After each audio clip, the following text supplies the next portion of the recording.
I never thought the person who shared my childhood would later take everything I had, and I never imagined I would stay calm while it happened.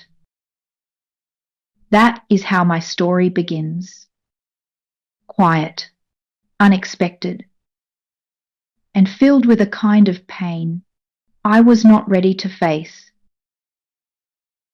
If anyone had asked me years ago who I trusted most, I would have said my sister, not because she was perfect, but because she was mine, my family, my blood. She was the one who sat beside me at the dinner table, the one who held my hand when we crossed the street, the one who shared whispers with me at night, when we were little girls trying not to wake our parents. But life does not always break where you expect it to. Sometimes it breaks in the softest places, the places you thought were safe. I still remember the day everything shifted. The light in my house felt different. The air felt heavier, as if it already knew something I did not. I woke up that morning believing it would be an ordinary day. By nightfall, my whole world had changed. And the woman standing across from me, the one who had once braided my hair and cried with me over silly teenage heartbreaks, looked at me with a coldness I had never seen in her eyes. It is strange how betrayal arrives. Quiet, soft, almost polite, before it destroys everything. That day, I learned that trust can disappear in a single moment. Not with a loud fight, not with a door slammed shut, but with a simple sentence spoken in a quiet room, a sentence I still hear in my sleep. You do not deserve any of this. It belongs to me. My sister did not shout. She did not cry. She simply took what she believed she was owed. And somehow I stayed calm. Not because I was strong, but because I was too stunned to understand what was happening. I did not know then that life was listening. I did not know. Karma was already on its way. What my sister took from me was more than money, more than a house, more than the things I had worked for all my life. She took trust. She took peace. She took the version of family I believed in. But this story is not only about loss. It is about what came after. About how life slowly unravels truth. How karma arrives quietly, exactly when it needs to. This is the story of how my sister stole everything from me. And what happened when life finally knocked on her door. I was born into a small, ordinary family. Nothing fancy, nothing loud. Just a simple home with simple routines, simple joys, and simple troubles like everyone else. My parents were hard-working people. They believed in earning what you had, sharing what you could, and helping others even when life felt tight. My mother used to say, "Family is the only thing you carry from birth to the grave. Protect it." I believed her. My sister believed her too. At least, I thought she did. There were only two of us. Me, the older one by 4 years, and my sister, who came into the world with bright eyes and a personality that filled every room she walked into. Growing up, I took care of her the way older sisters do. I tied her shoelaces. I walked her to school. I took the blame when she broke a vase or forgot to finish her homework. And she followed me everywhere. She copied the way I spoke, the clothes I wore, the music I liked. To her, I was the safe place. To me, she was the part of childhood I cherished most. Our childhood was filled with tiny moments that felt big back then. Hot summer afternoons eating cold slices of watermelon on the porch. Rainy evenings where we sat near the window and traced drops of water sliding down the glass. Nights when we whispered secrets in the dark, giggling until we fell asleep. We were close. Not perfect, but close. Looking back now, I realize there were small cracks even then. Moments I ignored because love makes you soft. Moments I brushed aside because she was my little sister and I believed she would always hold my heart with care. There were times she wanted what I had, even when she did not need it. If I bought a new dress, she wanted the same one. If I got praise from a teacher, she suddenly worked harder. Not because she cared, but because she did not want me to shine alone. And if someone complimented me in front of her, she grew quiet, as if their words had taken something from her. Back then, it all seemed harmless.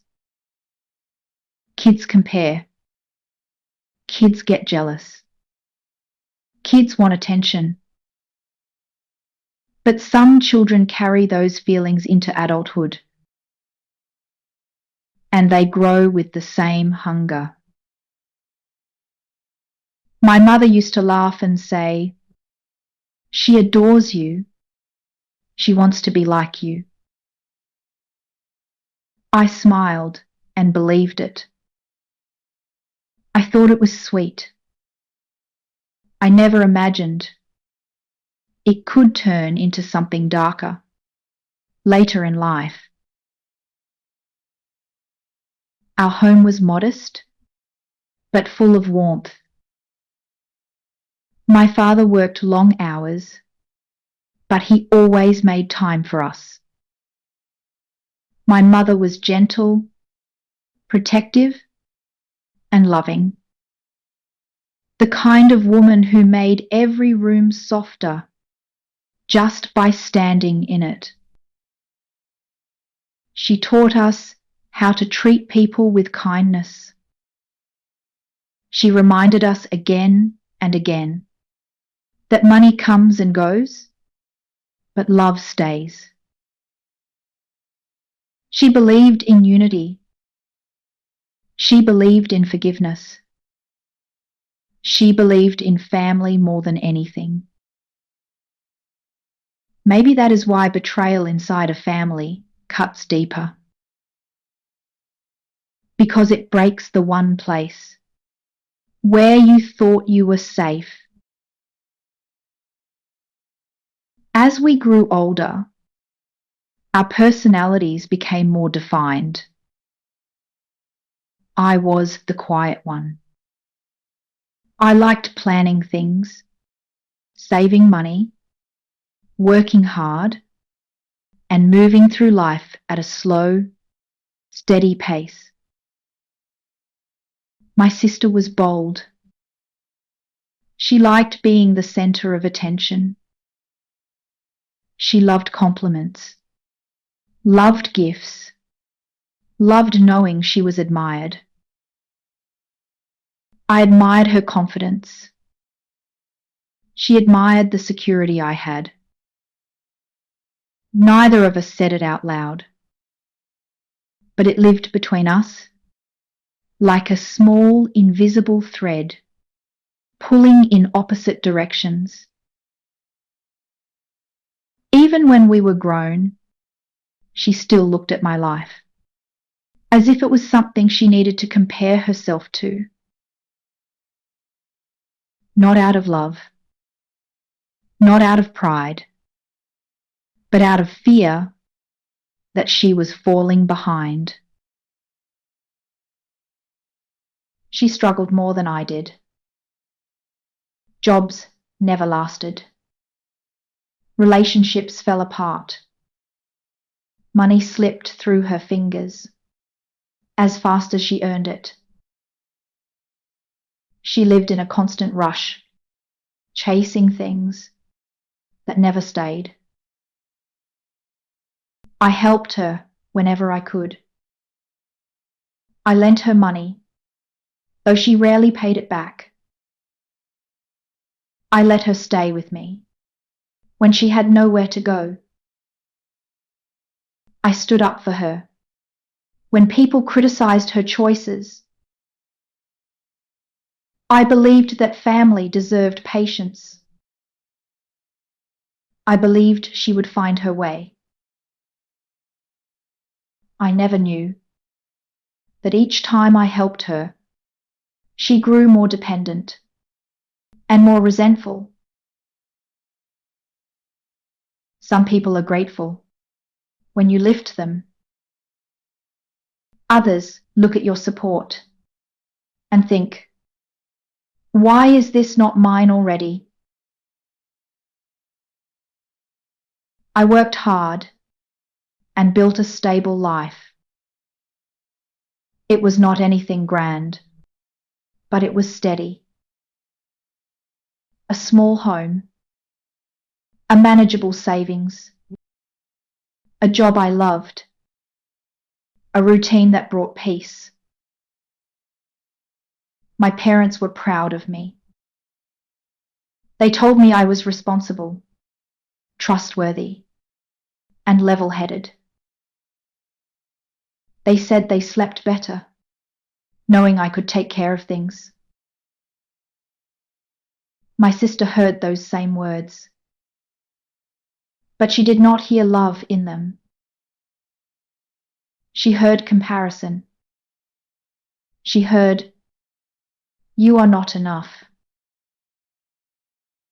And instead of trying to build her life stronger, she began to look at mine with envy, as if what I had belonged in her hands.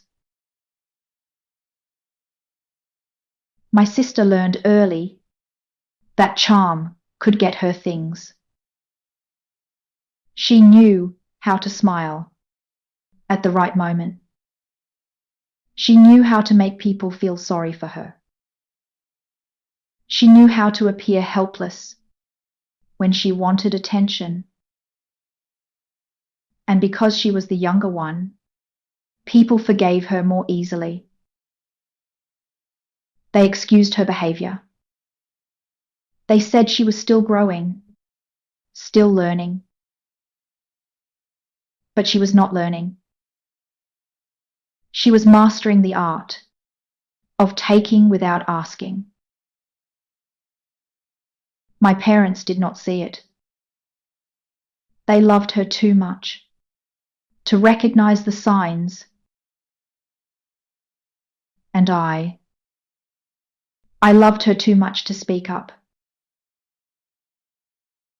When you love someone, You learn to carry their flaws quietly.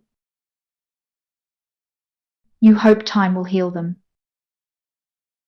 You hope they will outgrow the parts that hurt others. Sometimes they do. Sometimes they grow sharper. Life became more complicated when our parents' health began to decline. Doctor visits, medications, bills, and caregiving became part of our daily life. I stepped in naturally. It was not a burden. It was love. It was responsibility. It was what I believed an older daughter should do. My sister visited when she could, but she never took the same weight. She said she was busy. She said her life was chaotic. She said she did not have the strength. My parents never questioned it. They always told her, "It is okay, sweetheart. Your sister is here." And every time they said that, I saw something change in her eyes. Something cold. Something sharp. Something like resentment. It was as if my love for our parents made her feel smaller. As if my presence overshadowed her. But I never meant to. I only wanted to help. I only wanted our parents to feel safe in their final years. After our parents died, everything changed. Grief has a way of revealing the true shape of people. Some become softer. Some become harder. Some break. Some unravel. My sister did not cry much. She did not talk about memories or regrets. She talked about practical things, documents, bank accounts, property, belongings. I thought she was trying to keep herself busy, to avoid the pain. So I let her handle what she wanted to handle. I trusted her. I believed she would be fair. I did not know that during those quiet days after our parents were gone, she was making decisions without me. Decisions that would take everything I had worked for. Our parents' belongings were modest, but the house was our biggest asset. It held decades of memories. It held laughter, stories, arguments, celebrations, and ordinary days that felt safe. To me, it was not property. It was home. To my sister, it became a prize. Something she felt she deserved, simply because she wanted it. She believed the house should be hers. Her reasoning changed from day to day. Sometimes she said she needed security. Sometimes she said she had a harder life and deserved a break. Sometimes she said she could not rent forever. I listened. I understood. I tried to compromise. I did not want a fight. I did not want bitterness to seep into the only family I had left. What I did not know was that she was already moving behind my back, already making calls, already signing papers, already preparing to take what she believed she was owed.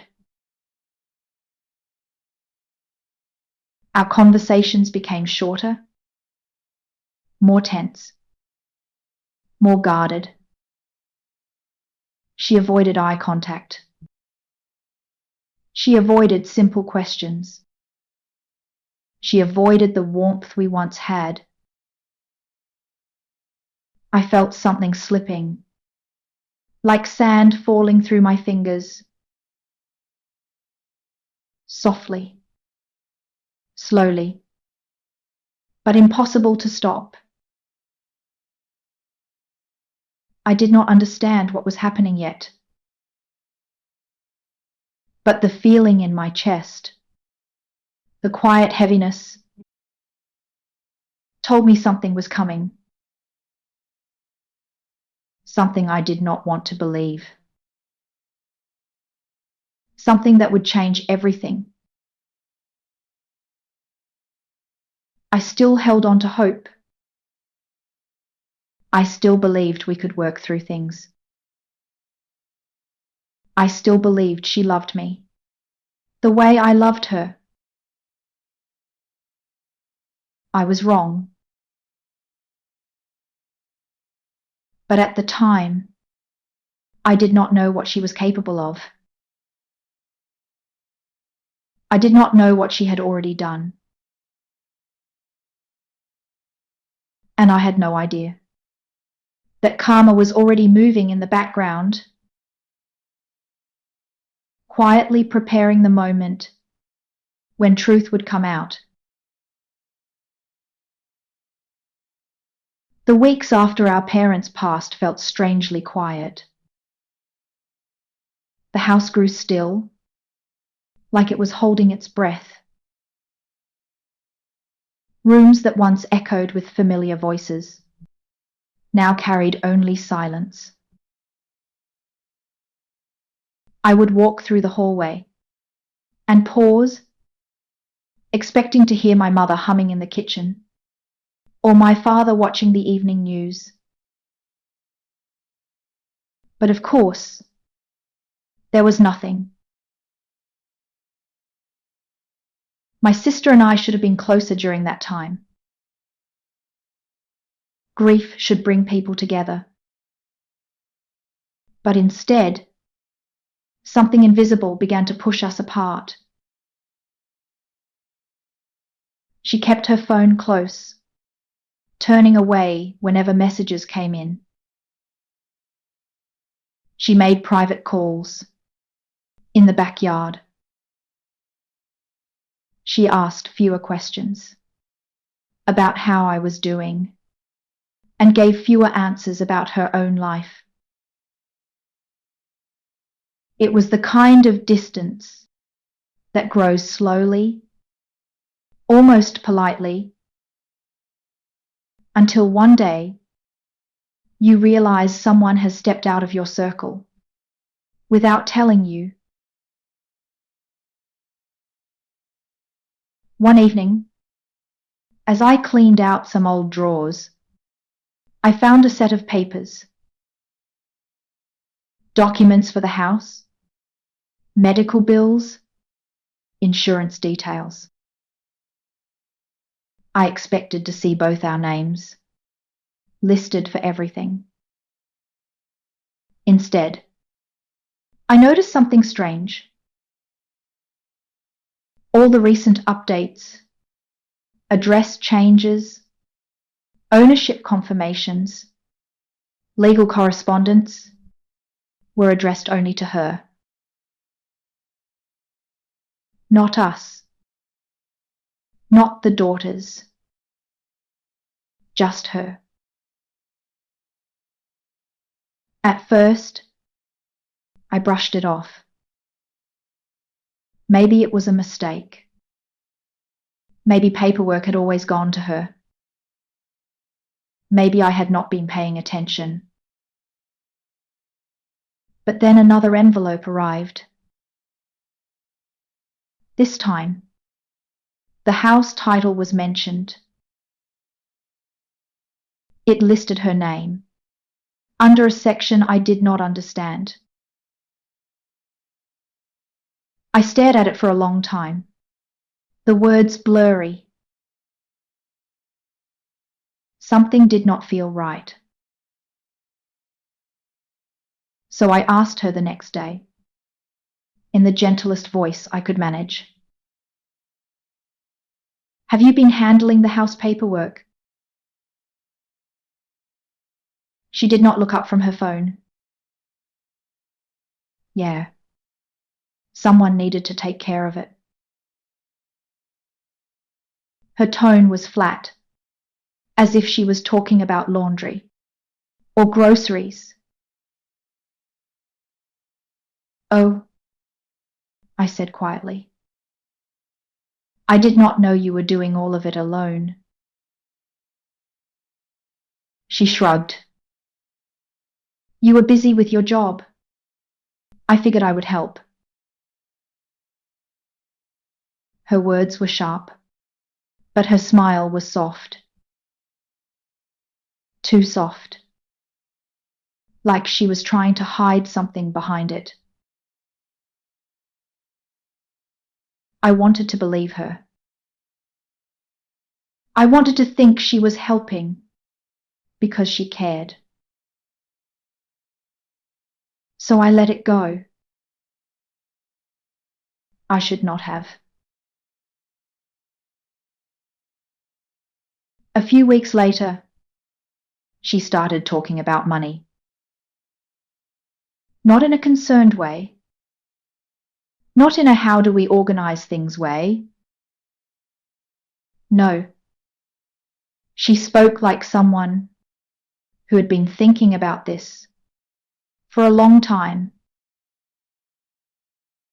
We should split Mum and Dad's savings differently, she said during breakfast one morning.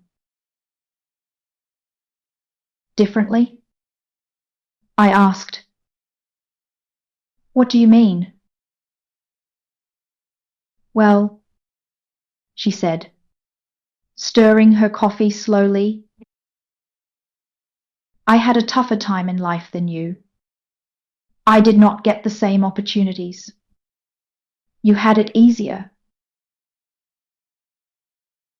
I looked at her, surprised. I never had it easy. I worked for everything. She gave a short laugh.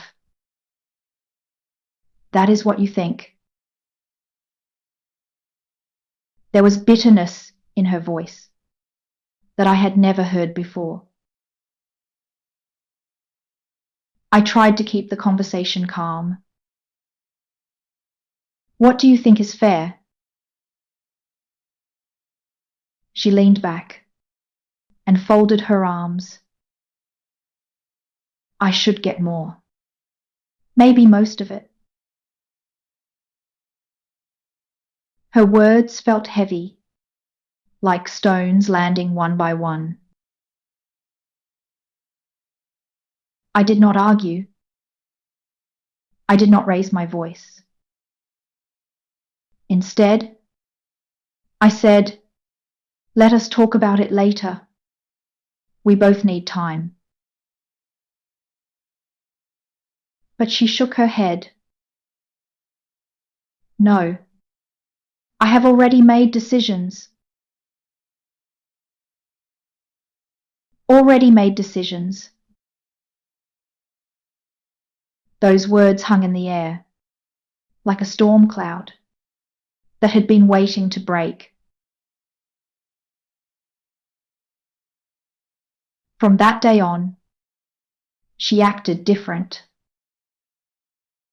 She avoided long conversations.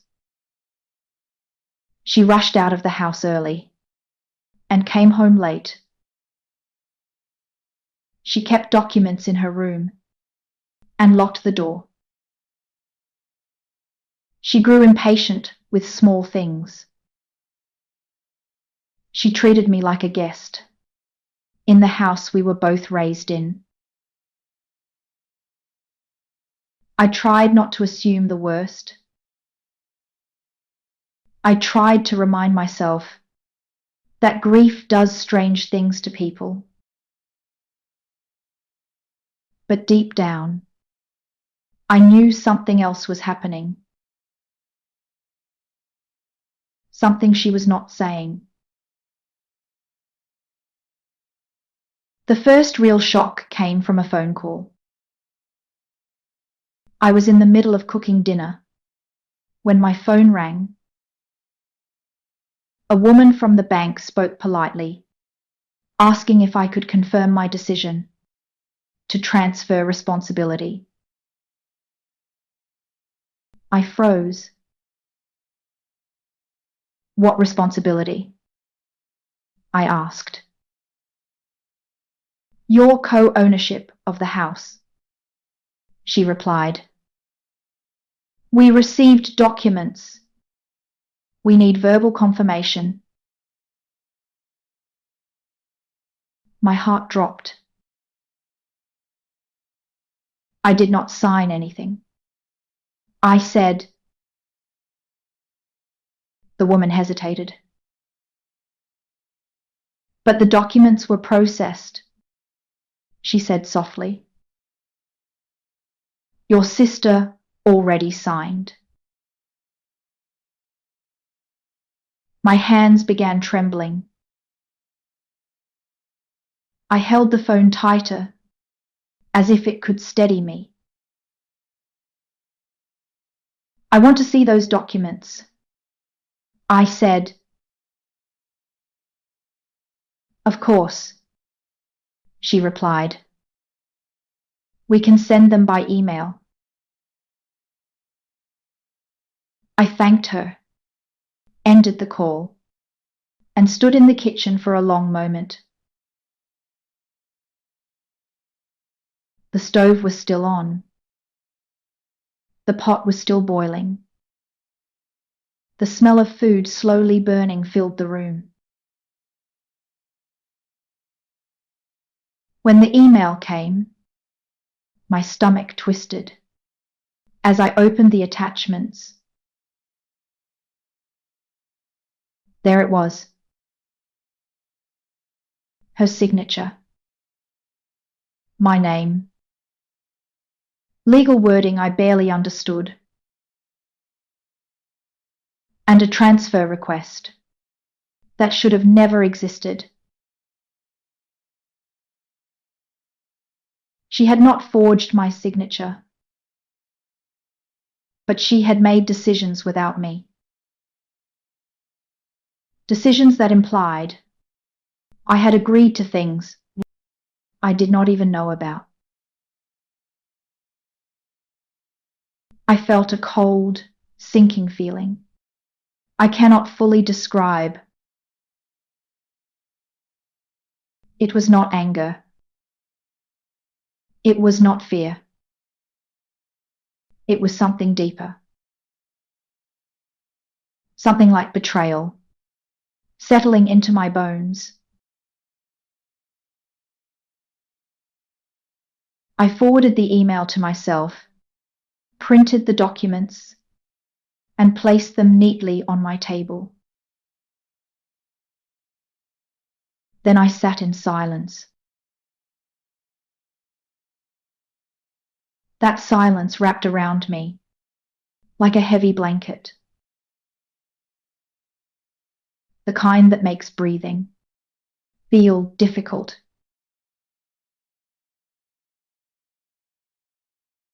When she came home that evening, I asked her to sit.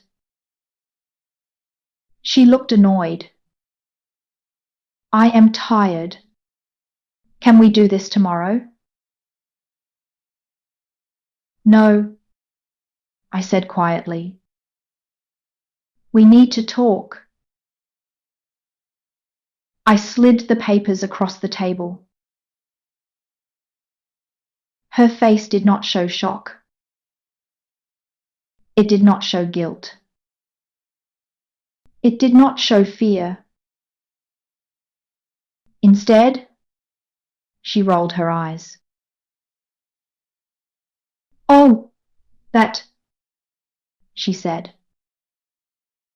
"You are overreacting." Overreacting. My voice felt small. "You did all of this without me," I said. "You were not available," she replied. "I asked you before. You did not give me a clear answer." "That is not true," I whispered. She stood up, shrugging. "I handled it. You should be grateful. You do not understand how to deal with these things anyway." Her words stung. "You could have talked to me," I said. "I did," she replied sharply. "You just did not listen." That was the moment I realized something important. She was not confused. She was not grieving. She was not lost. She was convinced she deserved more. And she would rewrite the story any way she needed to make herself the victim.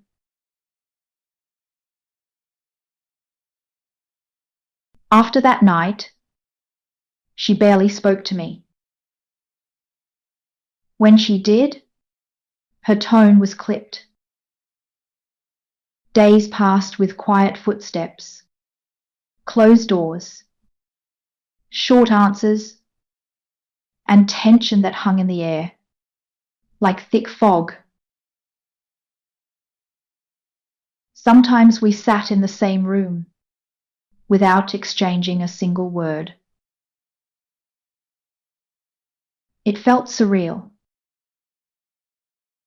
Two sisters, who once shared secrets, now sitting like strangers, waiting for the other to leave first. I felt her slipping away, but I did not know how to pull her back. Maybe I could not. Maybe she did not want to return. One afternoon, I met an old family friend at the grocery store. She hugged me tightly and said she was sorry for my loss. Then she leaned close and whispered something that made my heart race. "Is everything okay between you and your sister?"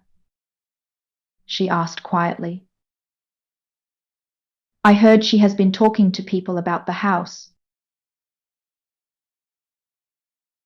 I swallowed hard. "Talking how?" I asked. The woman hesitated. "Well," she said slowly, "she said you were not interested in keeping it. She said you wanted her to take over." My chest tightened. "That is not true," I said softly. The friend placed a hand on my arm. "I know," she said. "That is why I am telling you." Her kindness felt like a lifeline. Someone finally saying out loud, what I had sensed in silence. When I returned home, I sat in my car for a long time. My hands rested on the steering wheel. I breathed slowly. I tried not to cry.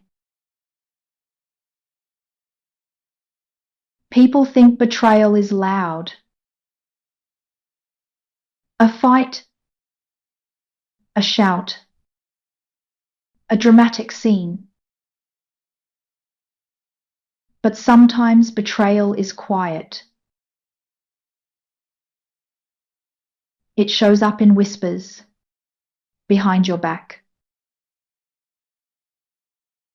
It shows up in the stories people tell when you are not around. It shows up in the assumptions others make because someone painted you unfairly.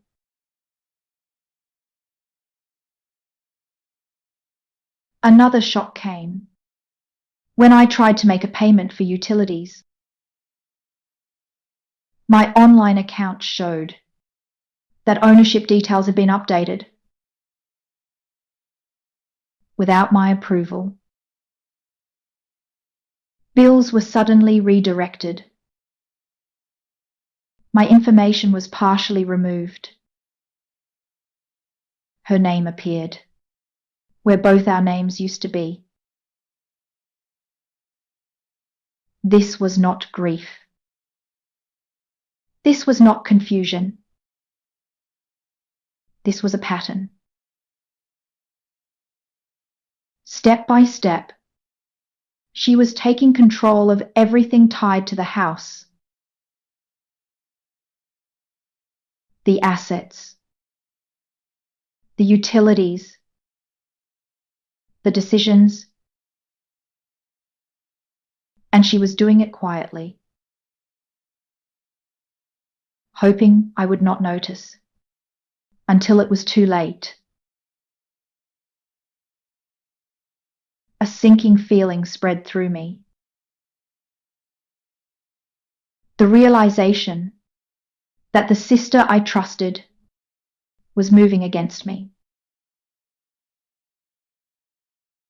Slowly, deliberately, with a confidence that terrified me.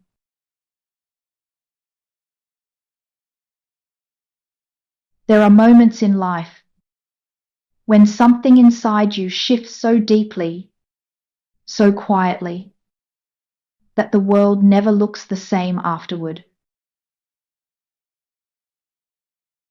For me, that moment came on a Wednesday morning. The sky was grey. The air was heavy, and the house felt colder than usual. I woke up early, hoping for a peaceful day, unaware that everything I knew was about to collapse. I made coffee, opened the curtains, and tried to breathe through the quiet ache of missing my parents. I did not expect anything unusual. Then, around 9 in the morning, there was a knock on the door. A sharp, official-sounding knock. Not a neighbor. Not a friend. Not my sister. When I opened the door, a man in a dark jacket stood there, holding a folder. "Are you the occupant of this property?" he asked.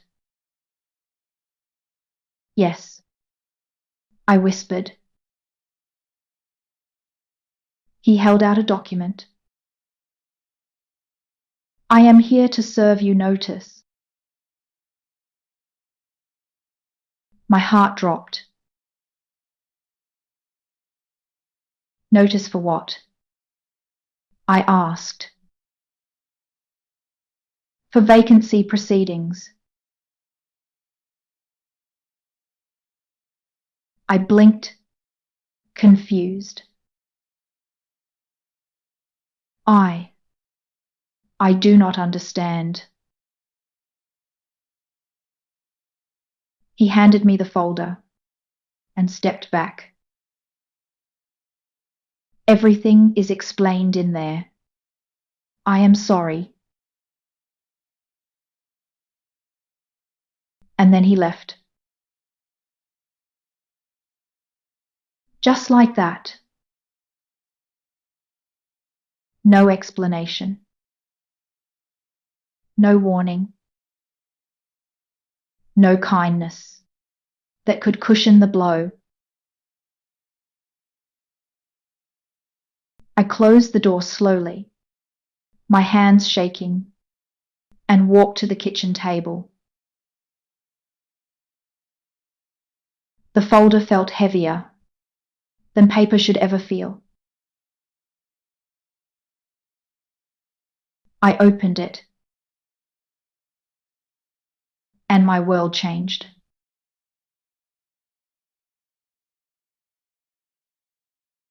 The document stated, in calm, emotionless text, ownership transferred. Occupancy unauthorized. Vacancy required. Lines and signatures blurred together as I read. My sister's name, her signature, legal stamps, a request for me to vacate the home within 30 days.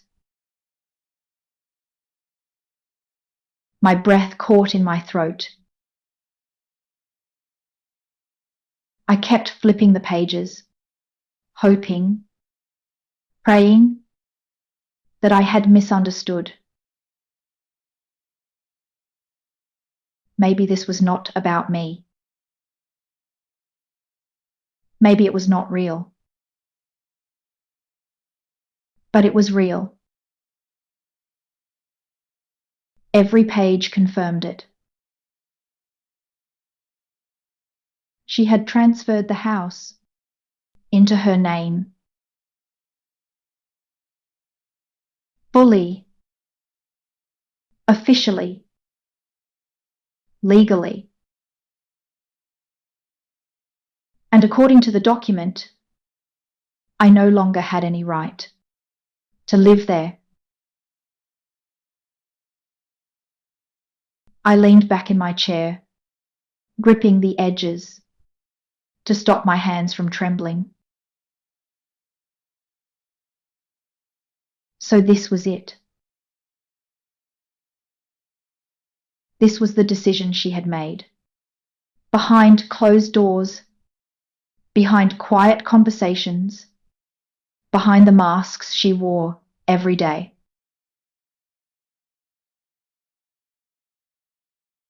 She had not been confused.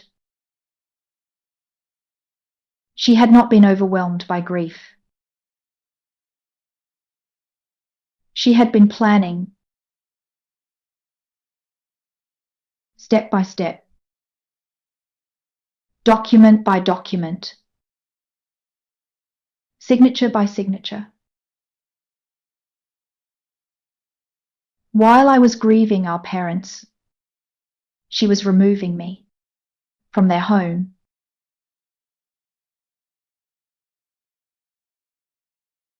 There is a kind of silence that does not feel peaceful.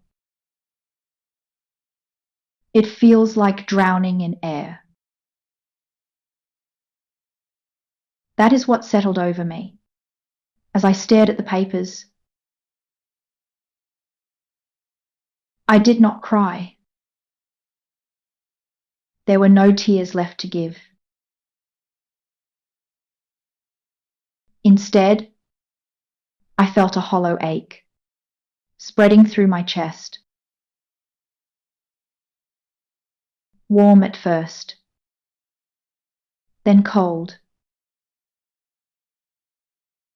I whispered to myself, "This cannot be happening."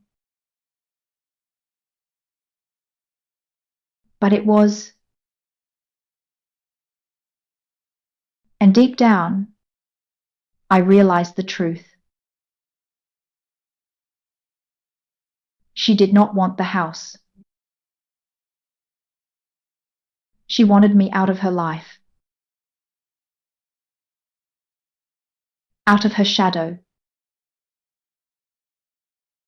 out of anything she believed should have belonged to her.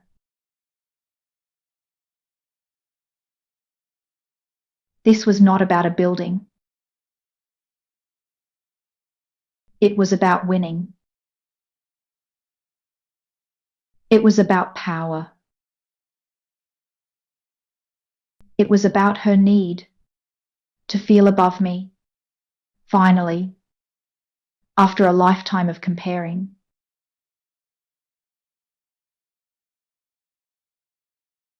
I stood up slowly and walked to her room. She was not home. Of course she was not.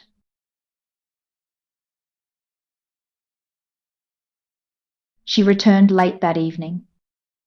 Her footsteps were quick and light, the way someone walks when they are in a good mood.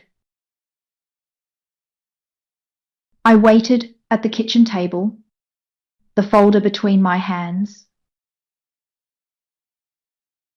When she saw me, she froze.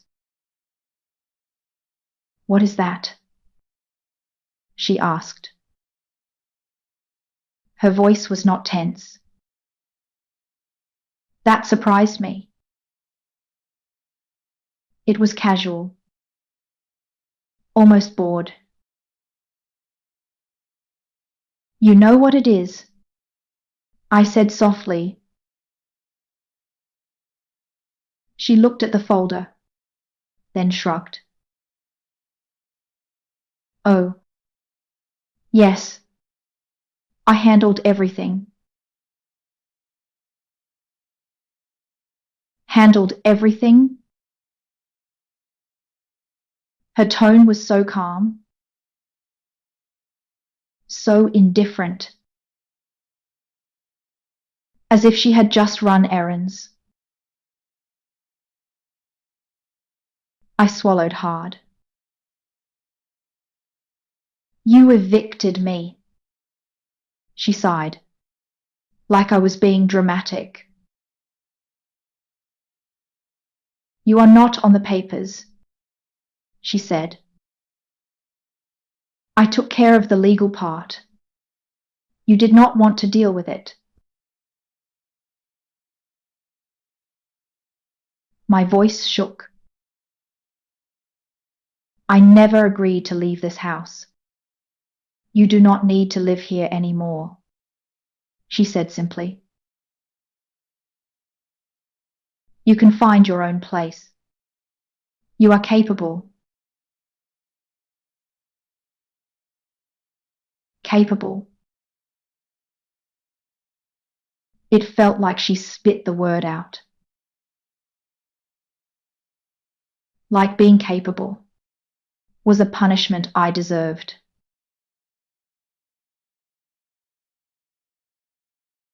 I looked at her, studying her face, searching for remorse or doubt, or even a flicker of guilt. There was nothing, just calm certainty. Why does betrayal always wear the face you least expect?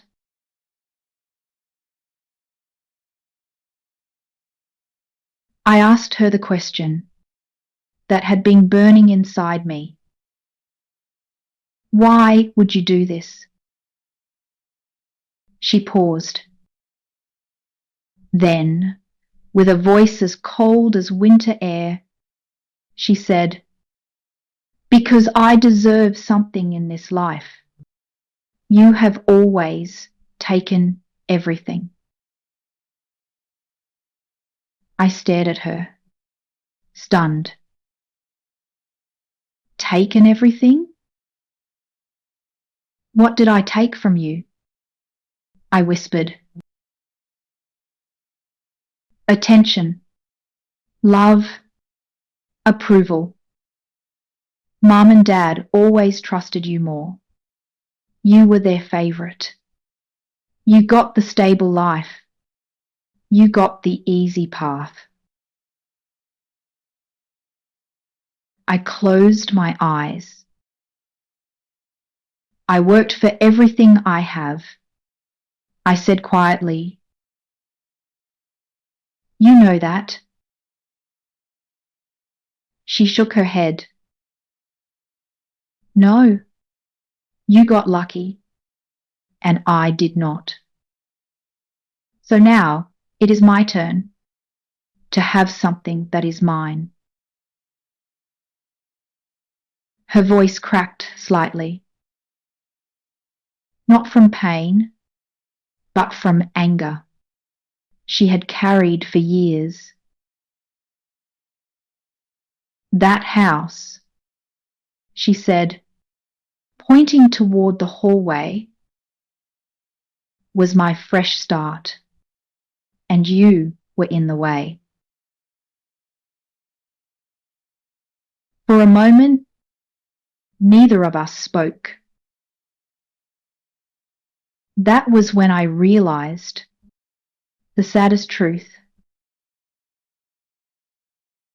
She did not hate me for what I did. She hated me for who I was, for being steady when she was falling, for being trusted when she was not, for being calm when she felt like chaos inside. Her resentment was not new. It had been growing quietly since childhood. I just never saw it. Because love makes you blind in the softest ways. I did not shout. I did not argue. I did not ask her to reconsider. Something inside me had already broken too deeply to fight. Instead, I nodded slowly. "Okay." She blinked, confused. "What do you mean, okay?" "I will leave," I said. A flicker of surprise crossed her face. Surprise, then relief. She expected a battle. She expected tears. She expected drama. She did not get any. Because when your heart breaks quietly, your voice does too. I went to my room and pulled out an old suitcase. I began folding clothes, touching each fabric, with the heavy knowledge that these walls would not see me again. Every sound felt louder than usual. The closet door opening, the zipper sliding, the hangers clicking together. She did not come to check on me. She did not ask where I would go. She did not offer help. She simply shut her bedroom door. That silence said everything. As I packed, I found a box tucked in the corner of the closet. Inside were old childhood photos, me holding her hand. As we walked to school, her leaning on my shoulder during a family trip. The two of us laughing with our mother in the background. My throat tightened. How did we get from that to this? I held one picture for a long time.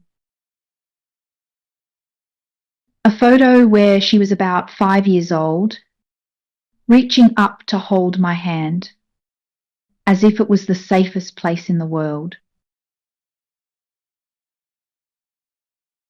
I whispered, "I protected you more than anyone, and you are the one who hurt me the most." I put the photo back in the box. Some memories are too heavy to carry into a new life. I left early the next morning while she was still asleep. The house was quiet, the floors cold under my feet. I walked through each room slowly. The kitchen, where we baked cookies. The living room, where our father used to read the newspaper. The hallway, where childhood laughter once echoed. And finally, the bedroom, where my mother held me when I cried for the first time. I whispered a soft goodbye. Not to the house, to the past. When I walked out the door, the sky was still dark, but beginning to lighten. A thin, pale strip of sunrise stretching across the horizon. I stood there for a moment, breathing in the cold morning air, feeling the weight of everything pressing on my chest. I did not know where I would go. I did not know what my life would look like now. I did not know how to start over at my age, with no home, no savings left, and no family to hold on to. All I knew was that I had to stay calm, because sometimes when your world falls apart quietly, your only strength is the silence you carry with you.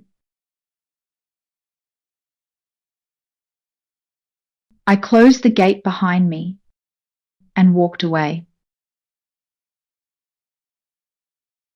What I did not know then was that karma had already begun. Its slow walk toward her. And soon, very soon, she would face the truth she tried so hard to escape.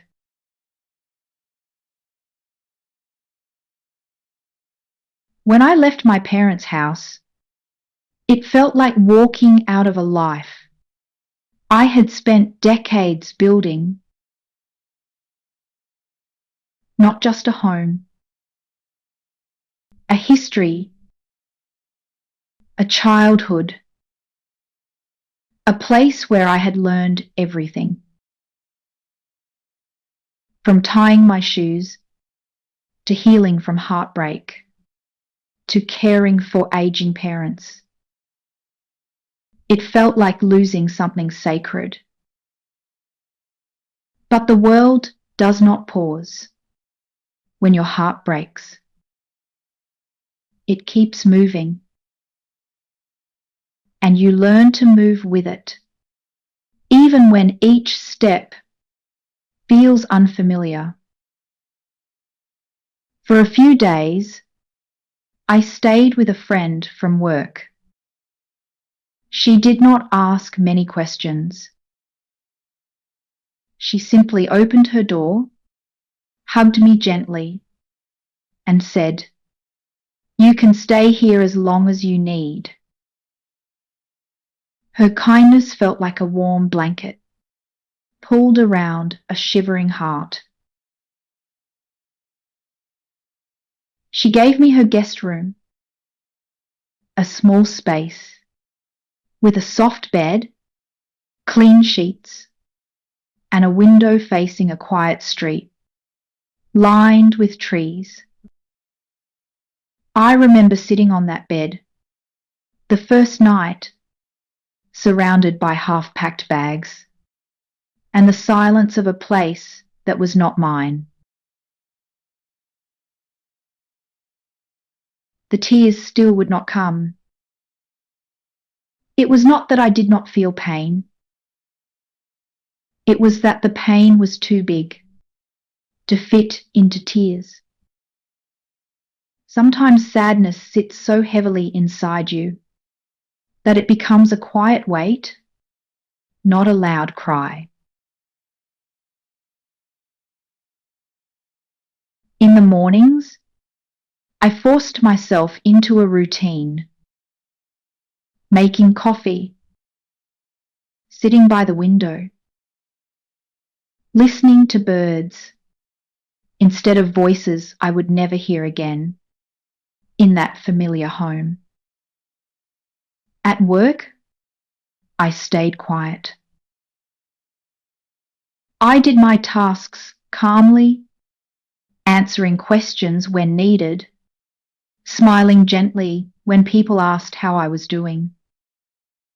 Most days, I said, "I am okay." I was not. But sometimes saying the words helps you believe them, even if only for a moment. At night, I cooked with my friend, or we watched simple shows on TV. She never pushed me to talk. She simply stayed near me, giving me a sense of safety I had not felt in weeks. Healing, I learned, often begins with small things. Warm food, soft lighting, a roof over your head, someone saying good night with kindness. I did not check on my sister. I did not call her. I did not ask mutual friends about her. I wanted space, not out of anger, but out of necessity. When trust breaks, you do not rush back to hold it together. You step away to breathe. But life has its own way of bringing news to your door. A month after I left, I ran into a neighbour who had lived on our old street. She stopped me outside the grocery store. "Oh, honey," she said softly, "I heard everything. I am so sorry." Her sympathy surprised me. "Everything?" I asked. She nodded. "Your sister has been trying to sell the house. My heart tightened. Sell it. The place our parents built. The place filled with memories we once shared. But before sadness could settle in, the neighbour continued. No one is buying, she said. She has been arguing with agents, saying the price is unfair. She has had people come and go for weeks, but nothing is working out. Something softened in me, not joy, not satisfaction, but a quiet understanding. Sometimes karma does not need to strike loudly. It begins slowly, in the form of closed doors and unmet desires. More news came from unexpected places. A co-worker who ran into her at the store. A family friend who saw her buried in paperwork. A distant cousin who heard whispers from others. Piece by piece, a picture formed. She was struggling. The house was costing more than she expected. Bills were piling up. Repairs were overdue.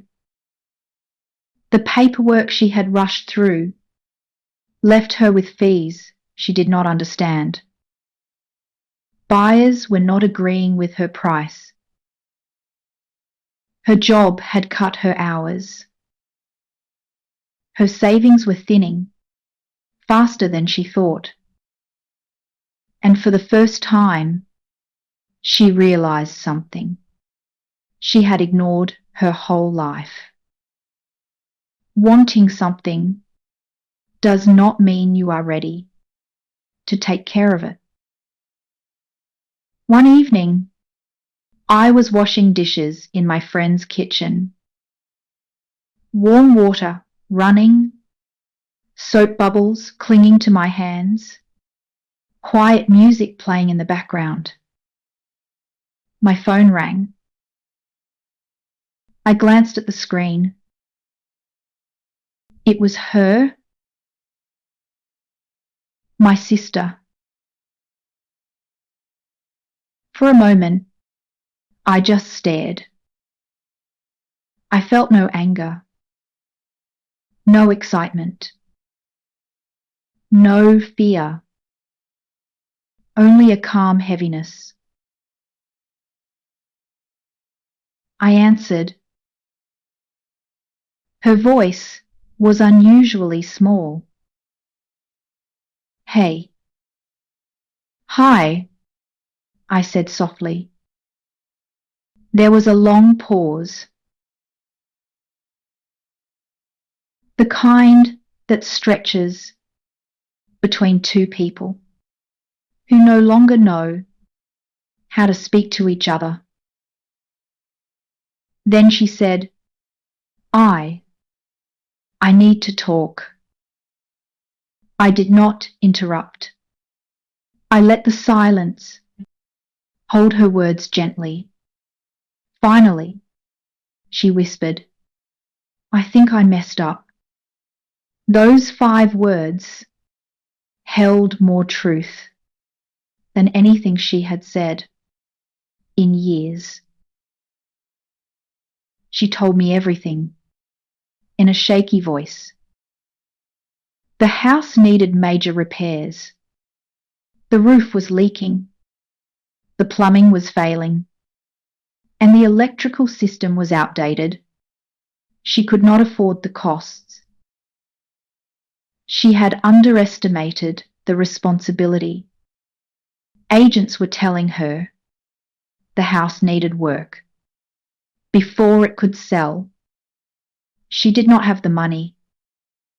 She did not have the time. She did not have the patience. I thought it would be easy, she said, her voice cracking. I thought taking over would solve things, but everything is falling apart. Every word felt like a wound. She was finally looking at, instead of hiding behind excuses. I listened quietly. She was not asking for forgiveness. She was not even apologizing. Not yet. She was simply admitting her life was spinning out of control. After a long pause, she whispered, "Why did you not fight me?" The question caught me off guard. She expected anger. She expected rage. She expected me to pull her into a battle she thought she deserved. But I never did. "I did not want to lose you," I said softly. There was silence. A different kind this time. One filled with regret, with the weight of her choices settling on her shoulders. She took a shaky breath. "I do not know why I did it," she said. "I was jealous. I wanted something to be mine. I wanted to feel like I won for once." Her words were broken, small, honest in a way I had not heard in years. Then she asked the question that would shape the next part of our story. "Can you come see the house with me? I do not know what to do anymore." I closed my eyes. I did not answer right away. Sometimes the right choice needs a moment to breathe. Finally, I said, "I will come tomorrow." The next morning, my heart pounded softly as I approached the house I had left behind, like a lost chapter. The yard looked different, overgrown, untidy, weeds climbing along the walkway, a window cracked, a gutter hanging loose. She opened the door before I knocked. Her face looked tired, her eyes swollen, her shoulders small. "Come in," she whispered. I stepped inside. The house felt empty, in a way I had never felt before. Not just quiet, but stripped of warmth. Boxes were scattered. Tools lay on the floor. The ceiling had water stains. The once loved living room felt cold and unfamiliar. She walked beside me, pointing out everything that had gone wrong. The leaks, the mold, the broken fixtures, the walls needing paint.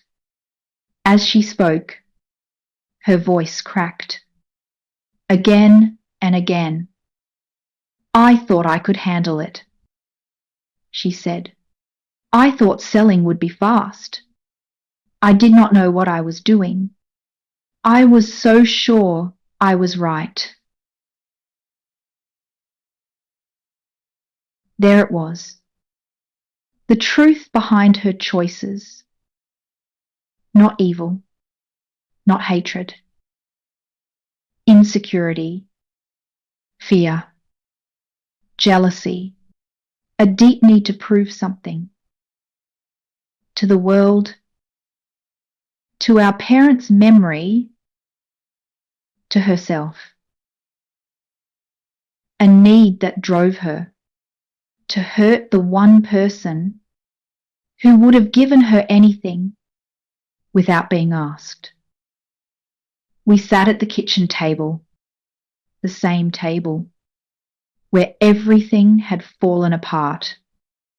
For a long time, neither of us spoke. Then, in a quiet voice, she said, "I am sorry." Not a dramatic apology, not a loud confession, just sorry. Simple, soft, sincere. Tears finally filled my eyes, not because she apologized, but because I realized how long I had waited to hear her speak from her heart instead of her pain. "I never wanted the house," she continued. "I just did not want to feel less than you anymore." My heart ached. "You were never less," I whispered. She shook her head. "I did not see it that way. Everything you touched worked out. Everything I touched fell apart.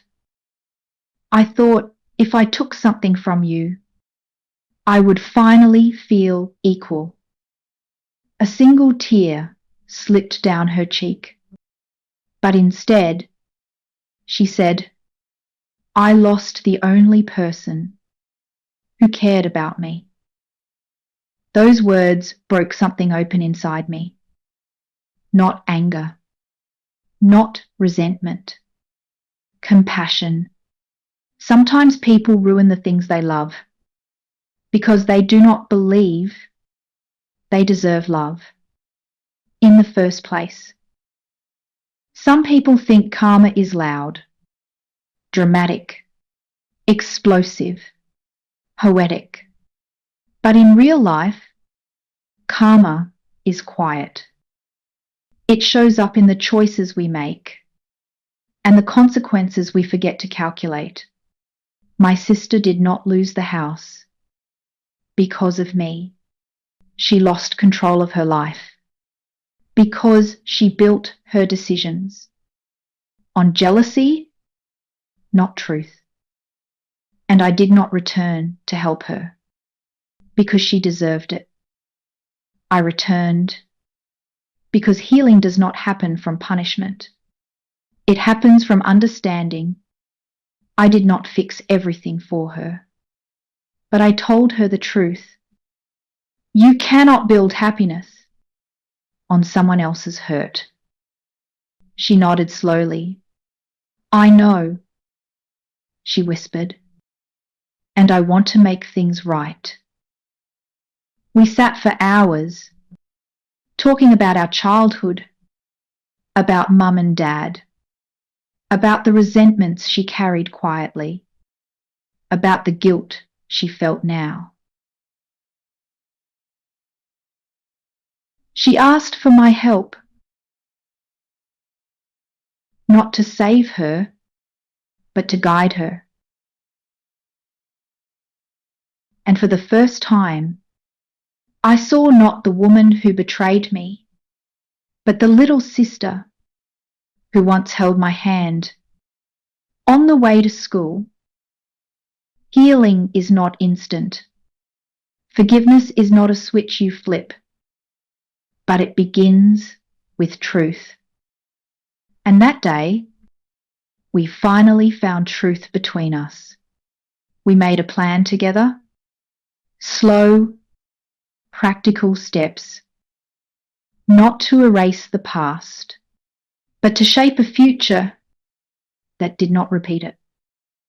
Life rarely ends the way a storybook does. There is no perfect bow, no dramatic music, no final moment that erases everything that came before. But sometimes life gives you peace, not a loud peace, a quiet one, the kind that settles slowly, like dust floating down after a long storm. That is what the ending of my story feels like now. Not complete, but calm. Over the next few months, my sister and I rebuilt our relationship, step by step. Not because the past disappeared, but because we learned how to face it without turning away. She worked on repairing the house slowly, with realistic expectations, with humility, and with the understanding that responsibility is not a prize, it is a commitment.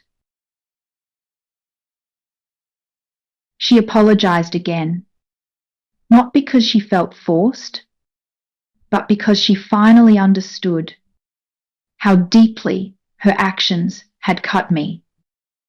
I was lost, she said one evening. I thought hurting you would somehow fix the part of me that felt broken. I nodded softly. I know. I said, and I forgive you.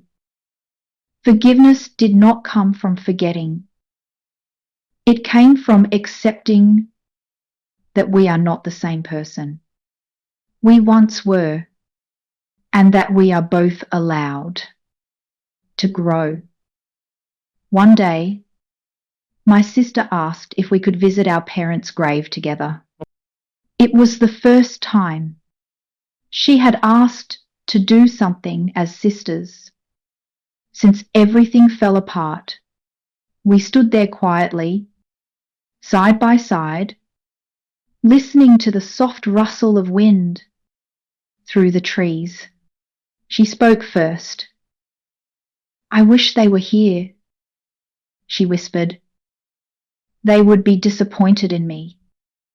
I touched her hand gently. They would forgive you, I said. They always believed in second chances. Tears slid down her cheeks, tears she had held back for months, maybe even years. And in that moment, I felt something between us soften, not return to what it once was, but transform into something new, something honest. We were not the perfect sisters from childhood, but we were two women trying, two hearts healing, at their own pace. If I had to put the lesson of this story into words, I would say this: betrayal does not always come from enemies. Sometimes it comes from the people who were supposed to love you the most. And forgiveness is not for them. It is for you. Holding on to anger does not protect your heart. It only burns your hands. Letting go does not mean the past is erased. It means the future is no longer chained to it. I learned that you can lose everything: your home, your security, your sense of belonging, and still find your way back to yourself. Healing does not always look like victory. Sometimes healing is simply waking up with a lighter heart than the day before. Today, my sister and I speak regularly. We laugh again, not as loudly as we used to, but with real warmth. She still struggles sometimes, but she no longer hides it behind jealousy or pride, and I no longer carry the weight of proving anything to her. When I pass by our old street, I no longer feel the sting I once did. Instead, I feel gratitude, because that house was never the real story. The story was what happened between two sisters, bound by childhood, separated by pain, and slowly stitched back together by truth. I learned that karma is not punishment. Karma is clarity. It shows us who we are when no one else is watching. And my sister learned that taking something never fills the emptiness inside you. Only honesty can do that. Only love can do that. In the end, we found our way, not back to the beginning, but toward a gentler place where forgiveness feels possible and family feels like something worth saving. And that is my story, a story of losing everything and finding peace in the one place I never expected my own heart